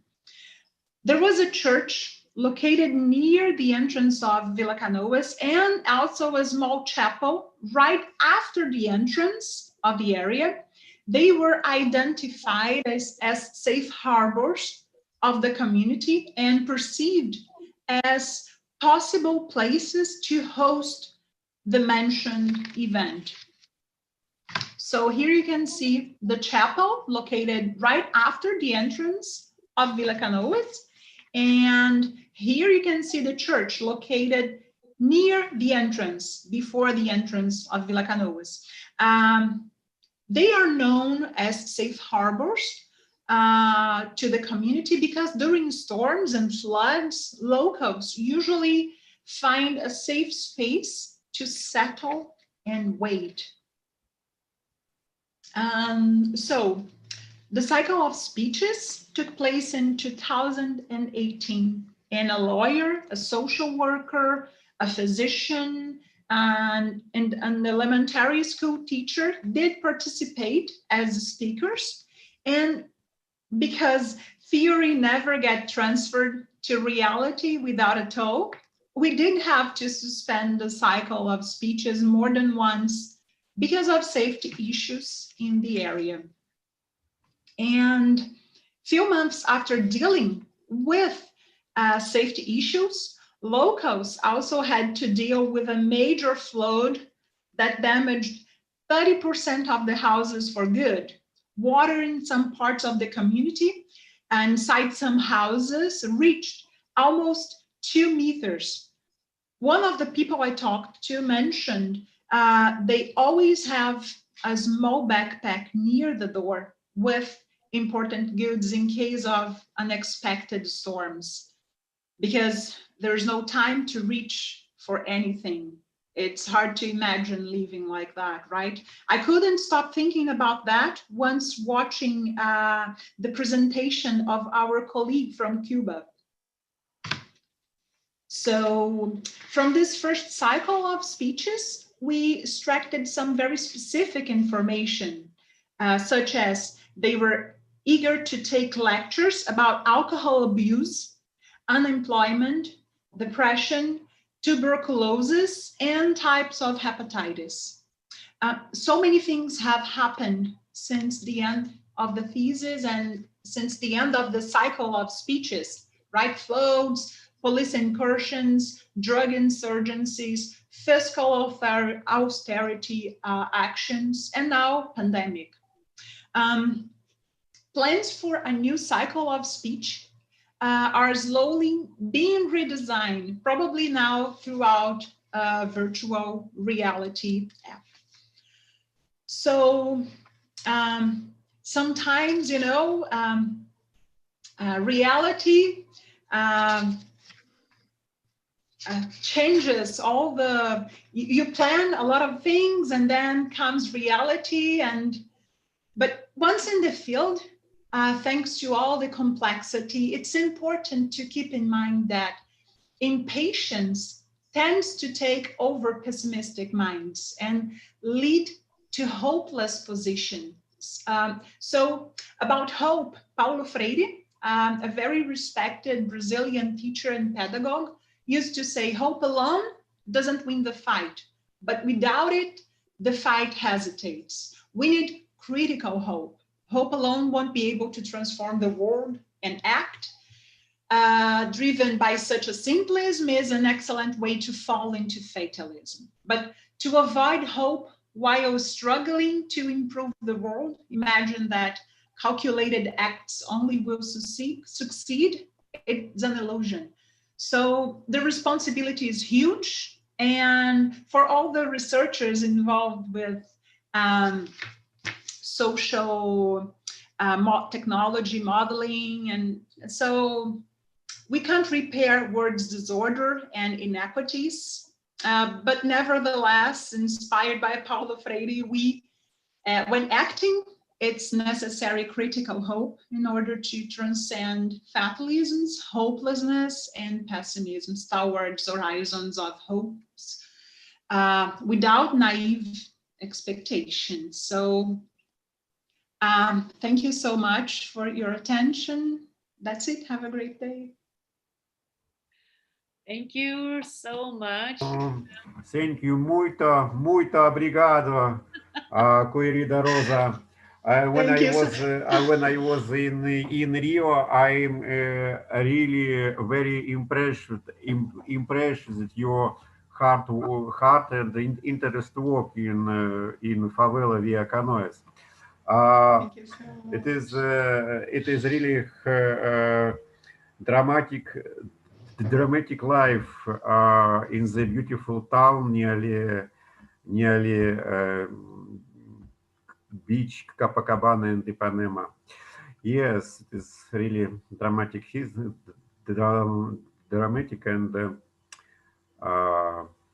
dramatic history. Questions, please. Уважаемые мои студенты, очень ожидаю ваших вопросов. Пожалуйста. Okay, I was also pleased to see the beautiful, fantastic Brazilian colors. It's really color therapy, especially for those who live in the north of the world. Yeah, and I can imagine that nowadays with this pandemic, these kind of villages, they are left in miserable conditions, because if we try somehow in the world to adapt our life to virtual online reality, these people are left to the conditions of pre-industrial conditions, I would say, because they have to survive. Yeah, and with all our hearts, we wish, of course, these people all the forces and optimism in spite of all. I wonder, a question actually to connect Cuba and Brazil, because you mentioned there that you felt also the same when there was a storm in Cuba and about this environment issue. And it's interesting whether you, it's a question to Cuban professors, whether you feel somehow matching realities or not. It's interesting.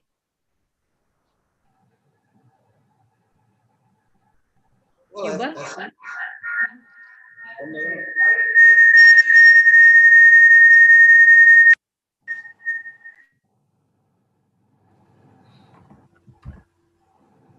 next yeah. question. Or maybe if Cuba is in switching on, maybe it's also the question to Professor Bu.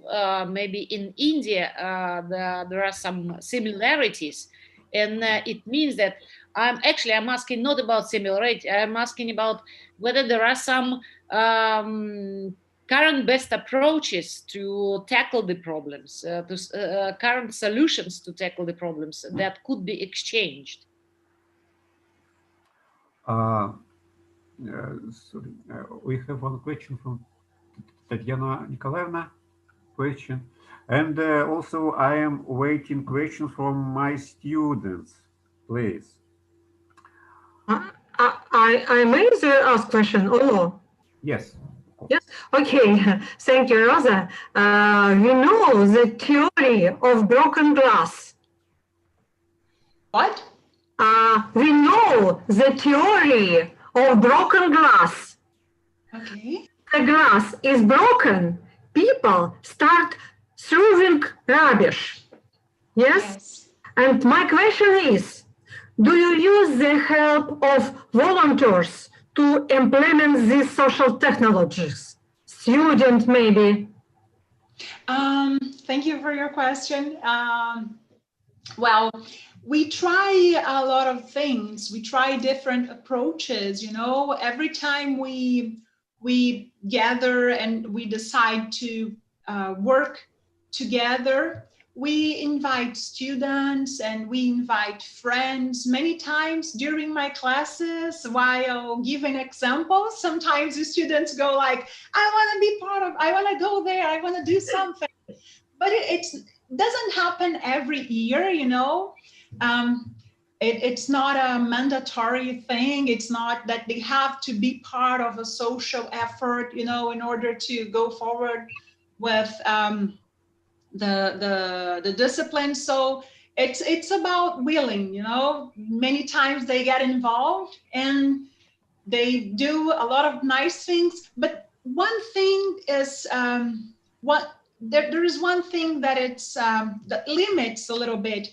It's because many times or often actions are not like we don't have a strategic approach in several, you know, paths. We go with this small actions because it's what we can do. It's in our hands, you know, it's what we can reach. So that's it. Many times we go calling for efforts and it works very well. So it's what I was talking about. It was what I was willing to say when I mentioned hope. And, you know, sometimes it's like easy to fall into, oh my gosh, it's hard, maybe it won't work. But then in the end, we see what happened and we understand that maybe it was something small, but did work very well, you know? So yes, that's it. Good luck, good luck. Thank you so much.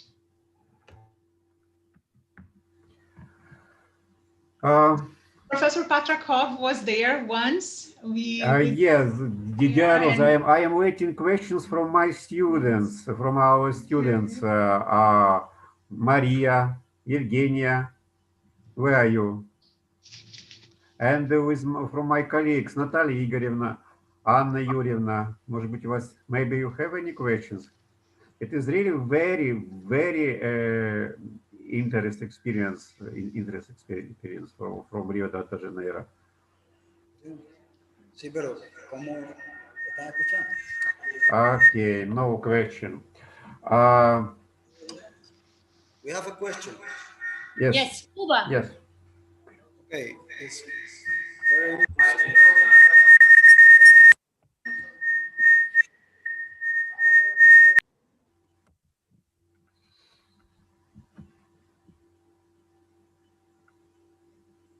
It's probably because you were connected through the phone and also through the computer. Okay, now yes? Yes. Okay, I have a small comment and a question for Professor. And it is on the matter of how to select the elements that you use for the cycle of a species. Most of the people in the communities have their own necessity of the species, and the investigators many times have different necessities. How could you match the interests of the people who live there and the interests of your investigation? Oh, interesting. Yes. So that's why, thank you so much for your question. That's why first I did search for a lot of things, a lot of guidelines to do this participant observation. And that's why I decided to work with the Leininger's model. So I had to strip really myself from preconceived ideas, because we all have preconceived ideas. And even though when you go there and you say, I won't think about that, all of a sudden you find yourself like, wow, I didn't imagine that. And then you can see you were working with preconceived ideas. So I had to train my senses. First, instead of just start the observation, I tried to, talk to the leadership, one of the leaders, and I tried to go there and, try to feel the area, work a little bit, talk a little bit. And then after this effort and after try to understand how to do this participant observation without leading to what I was wishing to, I understand, because many times we do think we are collecting things, but we are driving the results. But so I had to work on myself at first to don't go there. And then once inspired by a lot of Minayo and Paulo Freire and Luthi and Andre, so I had to read a lot of things about this technique. And once I put myself in the field, I tried to speak almost nothing, I tried to be very reactive, like respectful, and I tried to listen a lot. And I found myself in a place like being so welcome.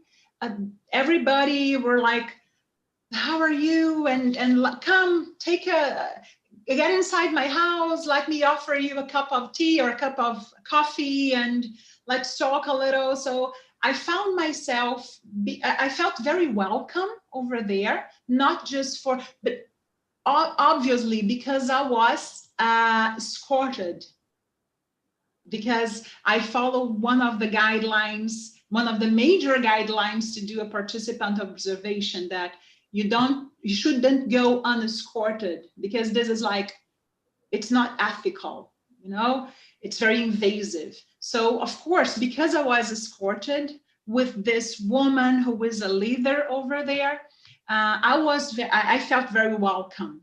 And I tried to listen a lot, to see, to feel. Many times people, because she is very well known over the area, so people approached her and talked to her a lot of things about, you know, different topics, problems, desires, issues. And I was trying to listen, but at the same time gives many, for example, once Professor Patrakov were there, and a woman came and started talking to this leader.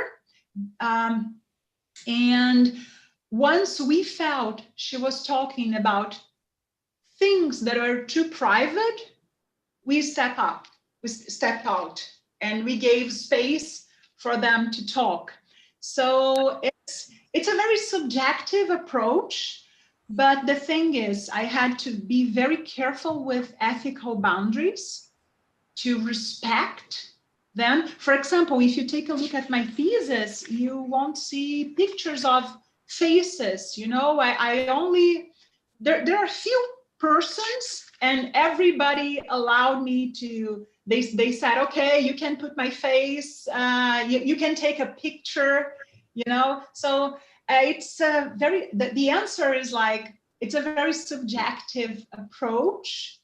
But I tried my best to respect everybody, to be very ethical, and to let my preconceived ideas outside. Thank you so much. It's very interesting. It's It's difficult to achieve in reality.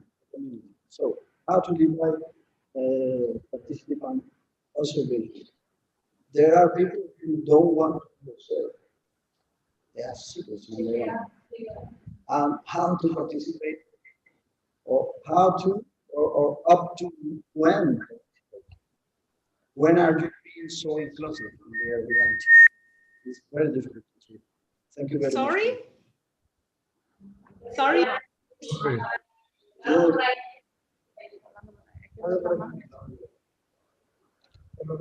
Now you listen? Yes. Well, I was telling you that it's very interesting and difficult to achieve in the community. So you have to divide. I was telling you that there are people who don't want to be observed. Yes. So many on their own, in their houses, their miseries or achievements. And then the other part, up to when, how deep to participate or not. How much is participants or only observer? It's difficult to do for the investigation.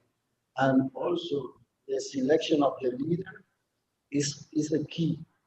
It's very important. If it is a positive leader, you have an open door. If it is a negative leader, you don't do anything. So thank you very much. Perfect observations. Yes, that's really it. So it was all about feel the energy, you know, go with the flow in the community and try to respect ethical boundaries.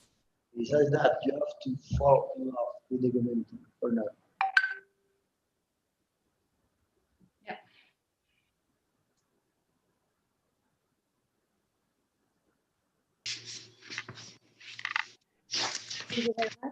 Yeah. Very interesting presentation done from Brazil. Thank you so much. Yeah. And now we are coming to the second section of our conference. It's already 5:09 in Moscow. Number 2. Yes.